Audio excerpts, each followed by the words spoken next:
Hi, this is Carl from Web Courses Bangkok, and this is Lesson 6, Zooming and Panning. Today we're going to be looking at how to look around your design and get really into it and see the details by using the Zoom tool. So we're going to look at two very important features of using Photoshop daily, which is zooming and panning. Let's have a look at where the files are. You'll find the files in the Beginners Web Design folder, Week 1, Files, and then Photoshop Basic Lessons, and you're looking for lesson6.psd. Once you've found the PSD, just double click and it will open up straight away. When you're using Photoshop, you'll zoom in and out a lot because you want to make sure that everything's perfect and aligned. That helps you make a really professional design. To zoom, you just need the zoom tool, which is right at the bottom on the left hand corner here. To zoom in, just select the zoom tool and then click on where you want to zoom. Alternatively, if you want to zoom into an area, click and hold and drag a selection box, and that will allow you to zoom into a specific area. Now to zoom out, just hold down the Alt key for PC users and Option for Mac users, and then click again and you'll actually zoom out. Now a better way of zooming in and out is actually using the shortcut. The shortcut for zooming in is Control or Command for Mac users and plus. And you can imagine to zoom out it's Control and minus. So that allows you to quickly zoom in. When I'm using Photoshop, I'm always zooming in and out very quickly, so you'll get used to using that a lot. So give it a try and see how it feels.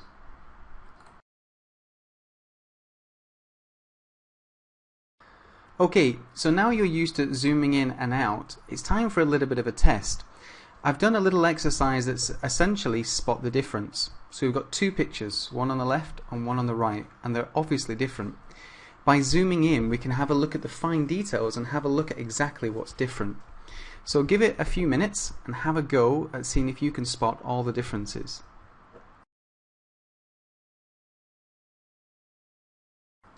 Okay. So now that you've had a go on the right hand side and you'll see a group called Differences. If you click on the Indicate Layer Visibility on the left hand side, you'll be able to see them. So let's zoom right in. So first of all, I'm going to move over like this. And I can see that one of the first differences is the sign here that says Earth is gone. Below there we've got the Web Courses Bangkok logo, and we've even got the Web Courses Bangkok name here. Also, most importantly, is it's actually a little bit wider. So that's a couple of the changes that we've made. Now by zooming in, I was able to see those changes very clearly.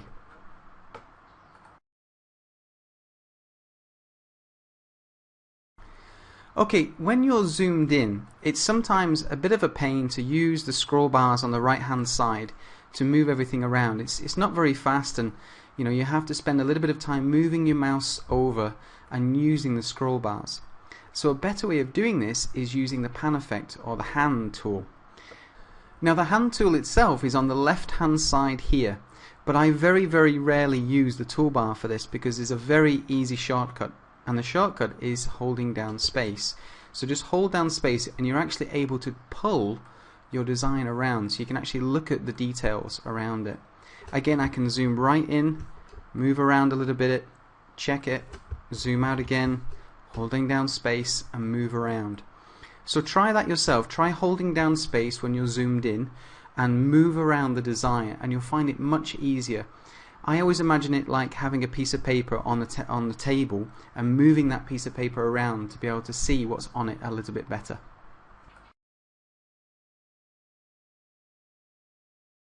So let's have a look at some of the other shortcuts available. So I'm going to do Control and minus as well, and that allows me to zoom out. Now there's a better way of doing this. I can actually press Z for the zoom tool and then right click and do actual pixels.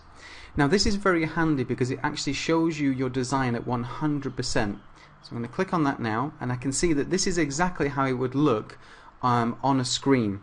So if you're designing a website, it's very important to keep an idea of what it looks like at 100%. You can sometimes get lost in the different ratios when you're zoomed in. So make sure you always go back and have a look around your design at 100%. On the top here on the tab that we looked at earlier, it shows you the actual percentage that you're zoomed in. It's also at the bottom left hand corner here. So if I press Control and plus again, I can see now I'm at 200%. Control and minus, and I'm out to 66%. And this is actually the zoom amount we've been using while we've been doing the previous screencasts. So have a look at that. Make sure you always zoom in, zoom out, and then right click with the zoom tool selected and do actual pixels, and then you'll know this is exactly what your design will look like.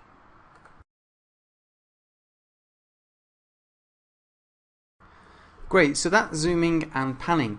Now let's look at a real example of when you would use this. Now I'm going to select the zoom tool again, and this time I'm going to click and hold, and I'm going to drag a box around the two buttons here. Now these two buttons, you can see that the text is perfectly aligned, it's right in the middle. I know that because I'm zoomed in. It's sometimes harder to see if it's really in the middle if you're zoomed out. So what I'm going to do now is I'm actually going to move over to the right hand side to look at the other buttons. So hold down space and I'm just going to drag over, and here they are. Now these two buttons need a few changes, and this is something that we looked at in the previous screencast, which is moving and rotating. So the first one I'm going to do is button 1. So on the right hand side I'm going to open up the group for button 1, and I'm going to click on the words click me. Remember, you must select the layer before you can move it or change it. Now to move it, I'm going to use a shortcut key. I can use the toolbar, which is here, but it's very far away from my mouse. So I'm just going to click V, which is a shortcut for move. Then I'm going to use my keyboard arrow keys just to move it right in the middle, like that. It's a little bit harder if you use the mouse, so I like to use my keyboard keys because I know it's absolutely precise. Great, so let's move on to the next button. Again, I'm going to go to the layer, so I'm going to look for group 2, which is button 2. I'm going to open up the group, so just move down a little bit, and I'm going to select by me, which is the text in the middle of the purple button. Great, now the first thing I need to do is rotate it. To rotate it, I need the transform tool. But again, I prefer to use the shortcut. So I'm going to press Control and T, or Command and T if you're using a Mac.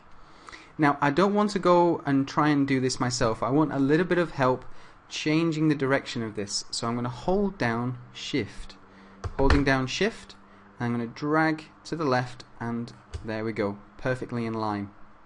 Again, to finish what I'm doing, I could use the tick at the top right hand corner, or I can use the shortcut key, which is Command and Enter, and there we go. I've arranged the text perfectly. Now let me just do that again. I'm going to edit, step backwards, edit, step backwards. Okay, so first of all I selected click me, so click me there. I use my arrow keys to move it, knowing that I have the move command selected. Next I went to by me, and I click on there, and I press Control and T to select free transform.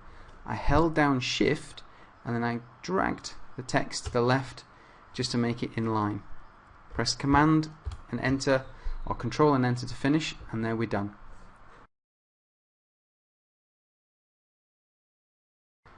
Now this is a perfect time for me to do the actual pixels, because I want to see if these buttons look nice from 100%.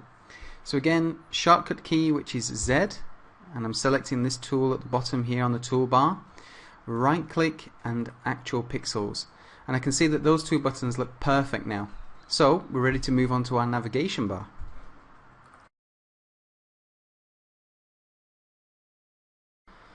Now for the navigation bar, if I click and hold down space, I'm going to move over, I can see that two things need to be changed. First of all, we need to center align the text, make sure that's in the middle of the navigation bar.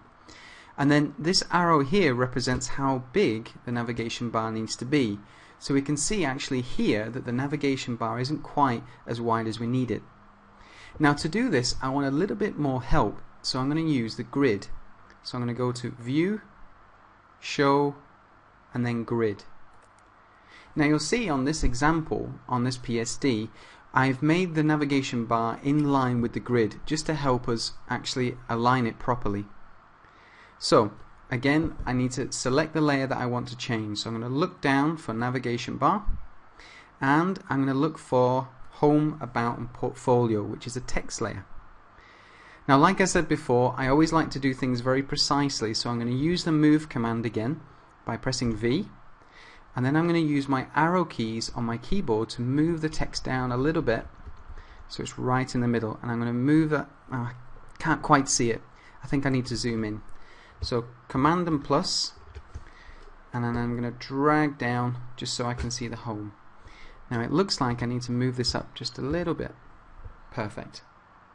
Now that allows me to be nice and zoomed in, and I can move over to the right hand side to then look at how much I need to change the width. Now, as we've looked at earlier, we use the free transform tool to make things wider. So again, select my layer first, and I'm going to use the free transform shortcut key, which is Control and T. So I'm going to drag that over like that just to meet the grid. Perfect. Command and plus to finish what I'm doing, and then I'm going to use Z again, right click, actual pixels. Now if I want to get rid of the grid, I just have to press another shortcut key, which is Command and H for hide, and lo and behold, we have a perfectly aligned navigation bar.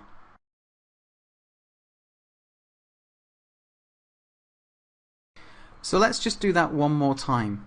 So I'm going to go to Edit, Step Backwards, Edit, Step Backwards. There we go. Now, first of all, I want to see my grid.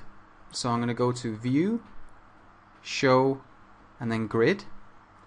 And then I'm going to use the Zoom tool by selecting Z, and I'm going to do Control and plus. There we go. Hold down space to move over to the left-hand side so I can see the word Home. Now, to move this layer, I must first select it. So I'm going to select my home layer, and then use the move command, which is V, and use the arrow keys on my keyboard to move this down very, very precisely. And I can see that's right in the middle now. Again, I'm going to move over to the right hand side using the hand tool, and now I can see that the navigation bar needs to be moved over to the right. It needs to be transformed a little bit. Again, before I can change a layer, I must select it. So click on navigation bar, and then if you remember, the shortcut key for free transform is Control or Command and T. I'm just going to drag this over like that, and it's perfectly in line, and then when I'm done and I'm happy with it, press Command or Control and Enter. Now before we're happy with everything, we need to see it at 100%.